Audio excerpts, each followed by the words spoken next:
ಗಾಂಧಿ ಪ್ರತಿಮೆ ಪ್ರತಿಭಟನೆಗಷ್ಟೇ ಸೀಮಿತನಾ ಅಂತ ಹೇಳಿ ಪ್ರಶ್ನೆಯನ್ನ ಮಾಡ್ತಾ ಇದ್ದಾರೆ. ಬಿಜೆಪಿಯವರು ಯಾವಾಗ್ಲೂ ಅಲ್ಲಿ ಕುಳಿತುಕೊಳ್ತಾರೆ.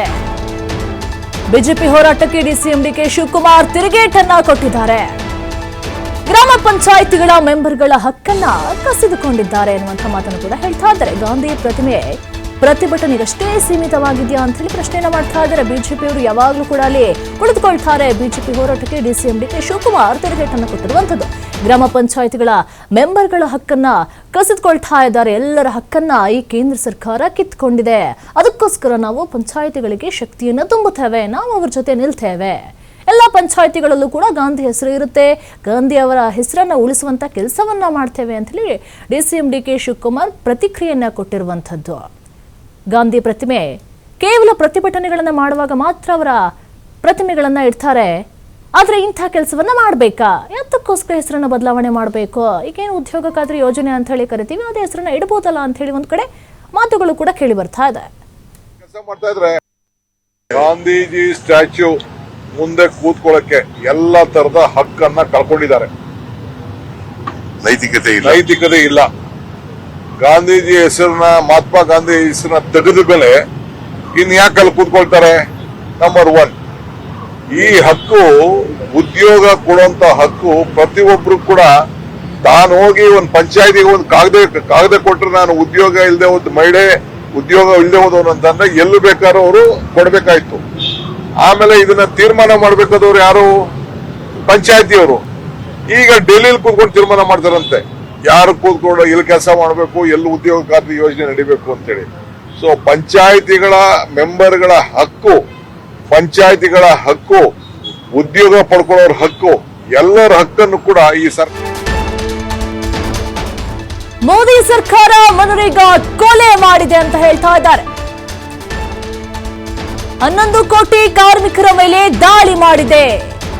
ಕಾಂಗ್ರೆಸ್ ರಾಜ್ಯ ಉಸ್ತುವಾರಿ ಸುರ್ಜೇವಾಲಾ ಕಿಡಿಕಾರ್ತಾ ಇದ್ದಾರೆ. ಕರ್ನಾಟಕದಲ್ಲಿ 2 ಕೋಟಿ ಕಾರ್ಮಿಕರಿದ್ದಾರೆ. ನಾನು ಬಿಜೆಪಿ ನಾಯಕರಿಗೆ ಪ್ರಶ್ನೆಯನ್ನ ಮಾಡ್ತೇನೆ, ಈ ಕಾರ್ಮಿಕರು ಈಗ ಎಲ್ಲಿಗೆ ಹೋಗ್ಬೇಕು ಅಂತ ಹೇಳಿ ಪ್ರಶ್ನೆಯನ್ನ ಮಾಡ್ತಾ ಇದ್ದೇನೆ. ಅವರಿಗೆ ಕೆಲಸವನ್ನ ಯಾರು ಕೊಡ್ತಾರೆ? ಅವರ ಕುಟುಂಬವನ್ನ ಯಾರು ಪೋಷಣೆ ಮಾಡ್ತಾರೆ? ಮಿಸ್ಟರ್ ಅಶೋಕ್ ವಿಜಯೇಂದ್ರ ಹೇಳಬೇಕು ಅಂತ ಹೇಳಿ ಪ್ರಶ್ನೆಯನ್ನ ಮಾಡ್ತಾ ಇದ್ದಾರೆ.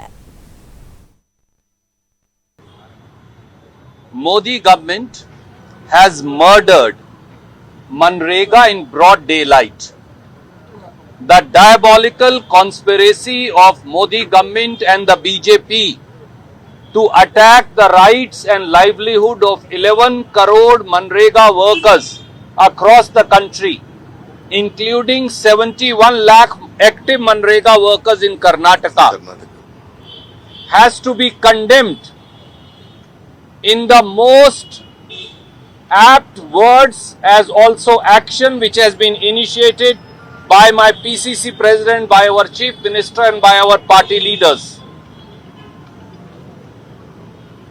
The rights and livelihood of 55 crore Indians, 11 crore families have been taken away.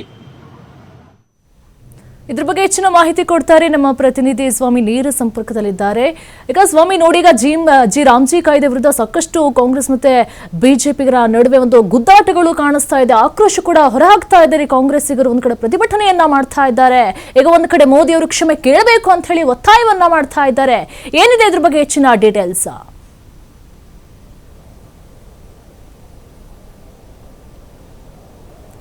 Niriksha, ಇವತ್ತು ಮನ್ರೇಗಾ ಯೋಜನೆ ರದ್ದತಿ ವಿಚಾರಕ್ಕೆ ಸಂಬಂಧಪಟ್ಟಂತೆ ಕಾಂಗ್ರೆಸ್ ನಾಯಕರು ಬೃಹತ್ ಮಟ್ಟದ ಪ್ರತಿಭಟನೆಯನ್ನ ನಡೆಸಿದ್ರು. ಒಂದು ಕಡೆ ಕೇಂದ್ರ ಸರ್ಕಾರದ ನಿರ್ಧಾರ ಅಂದ್ರೆ ವಿಬಿಜಿ ರಾಮ್ಜಿ ಹೊಸ ಯೋಜನೆಯನ್ನ, ಹೊಸ ಕಾಯ್ದೆಯನ್ನ ಜಾರಿಗೆ ತಂದಿದೆ. ಅದಕ್ಕೆ ಸಂಬಂಧಪಟ್ಟಂತೆ ಈಗ ರಾಷ್ಟ್ರಾದ್ಯಂತ ಹೋರಾಟ ಮಾಡ್ತೀವಿ ಎಂಬ ಕರೆಯನ್ನು ಕೊಟ್ಟಿರುವಂತದ್ದು. ಅಂದ್ರೆ ಪ್ರತಿ ಜಿಲ್ಲೆ ಹಾಗೂ ತಾಲೂಕ್ ಮಟ್ಟದಿಂದ ಹಿಡಿದು ಗ್ರಾಮ ಪಂಚಾಯತ್ ಮಟ್ಟದಲ್ಲೂ ಕೂಡ ಪಾದಯಾತ್ರೆ ಮಾಡುವ ಮೂಲಕ ನಾವು ಹೋರಾಟ ಮಾಡ್ತೀವಿ ಎಂಬುದಾಗಿ ಈಗ ಕಾರ್ಯಕರ್ತರು ಕೂಡ ಕರೆ ಕೊಟ್ಟಿರೋದು. ಅಂದ್ರೆ ರಾಷ್ಟ್ರಾದ್ಯಂತ ನಾವು ಹೋರಾಟ ಮಾಡ್ತೀವಿ, ನಾವು ಬಡ ಜನರ ಹಾಗೂ ಹಿಂದುಳಿದ ವರ್ಗದ ಪರವಾಗಿದ್ದೇವೆ. ಬಿಜೆಪಿ ನಾಯಕರು ಇದಕ್ಕೆ ಯಾಕೆ ಯಾಕೆ ವಿರೋಧ ವ್ಯಕ್ತಪಡಿಸ್ತಾ ಇದ್ದಾರೆ ಗೊತ್ತಿಲ್ಲ. ಇದರ ಹಿಂದೆ RSS ನಾಯಕರು ಇದ್ದಾರೆ ಎಂಬ ಆರೋಪವನ್ನ ಈಗ ಕಾಂಗ್ರೆಸ್ ನಾಯಕರು ಮಾಡಿರುವಂತದ್ದು. ಇವತ್ತು ಏನು ವಿಬಿಜಿ ರಾಮ್ಜಿ ಹೊಸ ಯೋಜನೆ ಜಾರಿಗೆ ಸಂಬಂಧಪಟ್ಟಂತೆ ಫ್ರೀಡಂ ಪಾರ್ಕ್ ನಲ್ಲಿ ಬೃಹತ್ ಮಟ್ಟದ ಒಂದು ಹೋರಾಟವನ್ನ ಇಟ್ಕೊಂಡಿದ್ರು. ಆ ನಂತರ ರಾಜ್ಯಪಾಲರನ್ನ ಭೇಟಿ ಮಾಡಿದ್ರು. ರಾಜ್ಯಪಾಲರನ್ನ ಭೇಟಿ ಮಾಡಿ ಮತ್ತೆ ಮನ್ರೇಗಾ ಯೋಜನೆಯನ್ನ ವಾಪಸ್ ಜಾರಿಗೆ ತರುವಂತೆ ಒಂದು ಮನವಿಯನ್ನ ಕೂಡ ಸಲ್ಲಿಸಿರುವಂತದ್ದು. ಅಂದ್ರೆ ಕೇಂದ್ರ ಸರ್ಕಾರಕ್ಕೆ ರಾಜ್ಯಪಾಲ ಮೂಲಕ ಒಂದು ಮನವಿಯನ್ನ ಸಲ್ಲಿಸಿರುವಂತದ್ದು. ಈಗಾಗಲೇ ಸಿಎಂ ಸಿದ್ದರಾಮಯ್ಯ ಸೇರಿದಂತೆ ಕಾಂಗ್ರೆಸ್ DCM DK ಶಿವಕುಮಾರ್ ಸೇರಿದಂತೆ ಹಲವು ನಾಯಕರು ಪ್ರತಿಭಟನೆಯಲ್ಲಿ ಭಾಗವಹಿಸಿದ್ರು. ನೇರವಾಗಿ ಕೇಂದ್ರ ಸರ್ಕಾರದ ವಿರುದ್ಧ ವಾಗ್ದಾಳಿ ನಡೆಸಿರುವಂತದ್ದು. ಅಂದ್ರೆ ಮನ್ರೇಗಾ ಯೋಜನೆಗೆ ಸಂಬಂಧಪಟ್ಟಂತೆ ಮೊದಲು ಮಹಾತ್ಮ ಗಾಂಧಿ ಹೆಸರನ್ನ ತೆಗೆದಿದ್ದಾರೆ. ಮಹಾತ್ಮ ಗಾಂಧಿಯ ಹೆಸರಿಗೆ ಇವರು ವಿರೋಧಿಗಳಾಗಿದ್ದಾರೆ. ಹಾಗಾಗಿ ಮಹಾತ್ಮ ಗಾಂಧೀಜಿಯವರ ಹೆಸರನ್ನ ಯೋಜನೆಯಿಂದ ತೆಗೆದಿರುವಂತದ್ದು. ಜೊತೆಗೆ ಅದರಲ್ಲಿ ಒಂದಿಷ್ಟು ಬದಲಾವಣೆಗಳನ್ನ ಕೂಡ ಮಾಡಿದ್ದಾರೆ. ಅಂದ್ರೆ ಈ ಹಿಂದೆ ಕೇಂದ್ರ ಸರ್ಕಾರ ಕೊಡ್ತಾ ಇದ್ದಂತಹ ಹಣಕಾಸು ವ್ಯವಸ್ಥೆಗೆ ಸಂಬಂಧಪಟ್ಟಂತೆ ಈಗ ಕೇಂದ್ರ ಸರ್ಕಾರ 60% ಹಾಗೂ ರಾಜ್ಯ ಸರ್ಕಾರ 40% ಇದಕ್ಕೆ ಹಣವನ್ನು ಕೊಡಬೇಕಾಗುತ್ತೆ. ಇದು ರಾಜ್ಯ ಸರ್ಕಾರಕ್ಕೆ ಹೆಚ್ಚಿನ ಒಂದು ಹೊರೆ ಬೀಳುತ್ತೆ. ಹಾಗಾಗಿ ಇದು ರಾಜ್ಯಗಳ ಒಂದು ಪರಿಗಣನೆಯನ್ನು ತೆಗೆದುಕೊಂಡಿಲ್ಲ. ಅಂದ್ರೆ ರಾಜ್ಯ ಸರ್ಕಾರಗಳ ಒಂದು ಒಪ್ಪಿಗೆ ಇಲ್ಲದಲೆ ಬಿಜೆಪಿನವರು ಅವರಿಗೆ ಬೇಕಾದಂತಹ ಒಂದು ಕಾಯ್ದೆಯನ್ನು ಜಾರಿಗೆ ತಂದಿದ್ದಾರೆ ಎಂಬ ಆರೋಪವನ್ನು ಮಾಡಿರುವಂತದ್ದು. ಹೀಗಾಗಿ ಇನ್ನು ಮುಂದೆ ಕೂಡ ನಾವು ಹೋರಾಟ ಮಾಡ್ತಾ ಇರ್ತೀವಿ. ಮನ್ರೇಗಾ ಮತ್ತೆ ಜಾರಿಗೆ ಬರೋವರೆಗೂ ಕೂಡ ನಮ್ಮ ಹೋರಾಟ ಮಾಡೋದಿಲ್ಲ ಎಂಬ ಎಚ್ಚರಿಕೆ ಸಂದೇಶವನ್ನು ಕೊಟ್ಟಿರುವಂತದ್ದು. ಇಷ್ಟಲ್ಲದೆ ರಾಷ್ಟ್ರಾದ್ಯಂತ ಕೂಡ ನಾವು ಹೋರಾಟ ಮಾಡಕ್ಕೆ ರೆಡಿ ಆಗ್ತಾ ಇದೀವಿ ಎಂಬ ಸಂದೇಶವನ್ನ ಈಗ ಕಾಂಗ್ರೆಸ್ ನಾಯಕರು ಕೊಟ್ಟಿರುವಂತದ್ದು.